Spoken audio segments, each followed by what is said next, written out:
Singapore, a tiny island off Malaysia, not much bigger than New York City and home to 5.6 million people. But rewind the clock just 50 years and you'd find a different scene. A desperately poor country with a history of occupation and a need for serious rebuilding after World War II. Fast forward to today, and Singapore boasts an economic output of nearly $500 billion, making it the 33rd largest economy globally. It outshines much larger countries like the UAE, Vietnam, and even Malaysia, its bigger neighbor to the north. The success story of Singapore isn't your typical rags to riches tale. It's more like a forced independence plot twist. After being a part of Malaysia, Singapore found itself on its own in 1965. The new government realized it needed a strong hand to turn things around, and that's when the journey towards prosperity began. One of the first moves was a unique form of benign authoritarianism. The government took charge, reclaiming land for affordable public housing.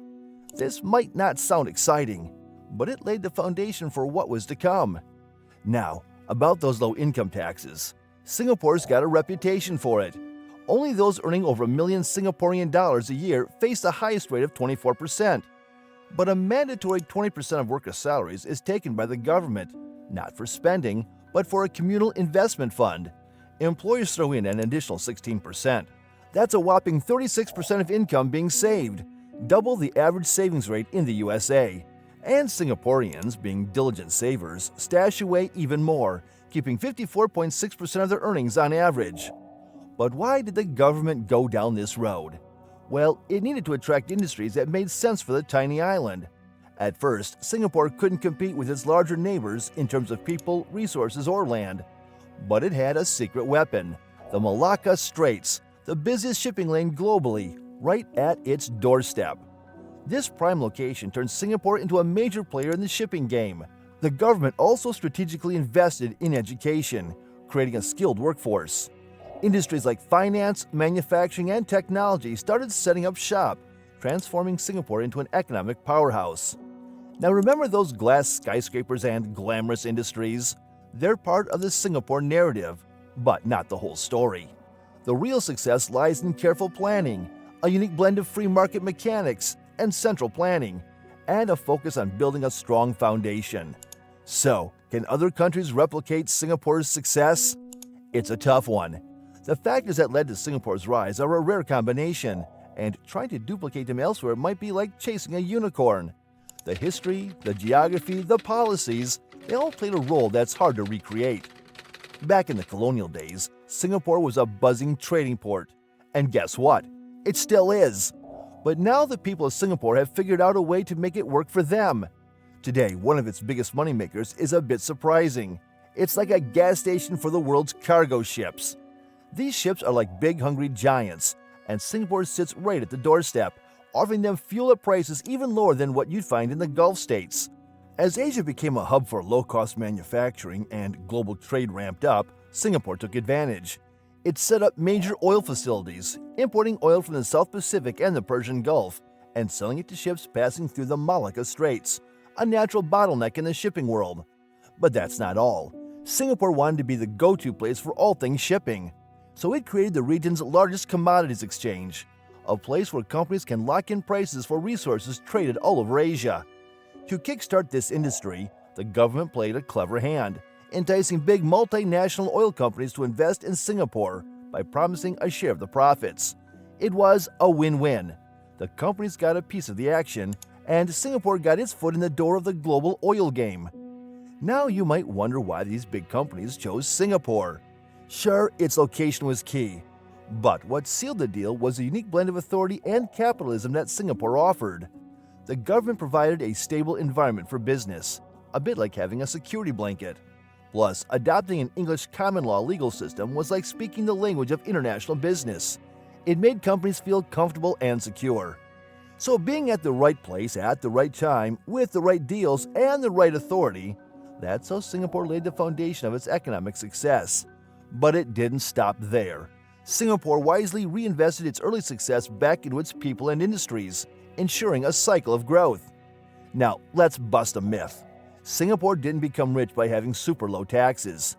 It's true that their corporate tax rate is 17%, which is on the lower side globally, but it's not zero.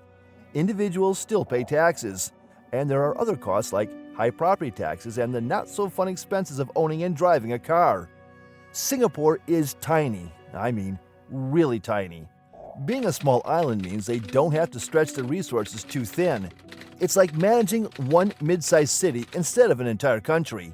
So even if the taxes seem comparable to other advanced economies, Singapore can make the most out of its resources because it's, well, physically compact. Oh, and they kind of cheat a bit too. About 10% of their workforce commutes from Malaysia every day. These folks contribute to the economy but aren't officially counted in Singapore's population. Sneaky, right?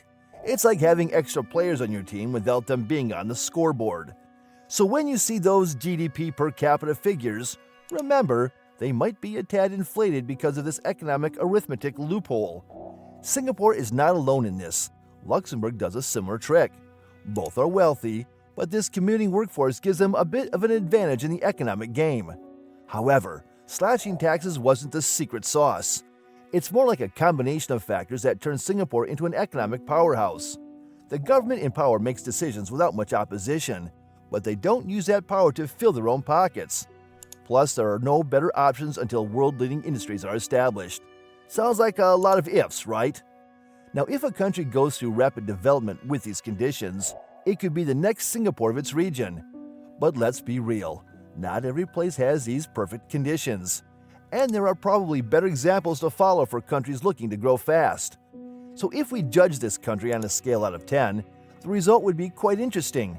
Singapore has a GDP of $466 billion, making it the 33rd largest economy globally. That's bigger than countries like Bangladesh, Vietnam, the Philippines, and Malaysia. Impressive, right? It gets an 8 out of 10. Now here's the cool part. This massive GDP is spread out over a population of less than 5.5 million people. That means Singapore has a GDP per capita of 73,000, putting it in the same league as the most productive countries. It gets a 9 out of 10 for that. Now let's talk stability. Singapore is technically a multi-party democracy, but in reality it's been ruled by one party since day one. The people seem to like it, and it has provided economic consistency. But it's not a perfect score because, well, a one-party rule can have its complications. Still, it gets a solid 9 out of 10. Growth has been Singapore's middle name. In the last 2 decades alone, the economy quadrupled in size, despite facing challenges like the Asian financial crisis, the global financial crisis, and COVID. It gets a perfect 10 out of 10 for its growth game. Finally, industries. Singapore is a jack of all trades. It's a big player in oil trading, even though it doesn't have much oil itself. The manufacturing industry is surprisingly strong, and it's a global financial hub. While it's not the king of any industry by itself, it still gets a solid 8 out of 10. Add it all up, and Singapore scores an average of 8.8 out of 10. That's seriously impressive. So what are your thoughts on Singapore's unique blend of factors that propelled it to prosperity? Share your opinions in the comments below. And if you want more content like this, let us know what topics you'd like us to explore next. Thanks for watching. Until next time.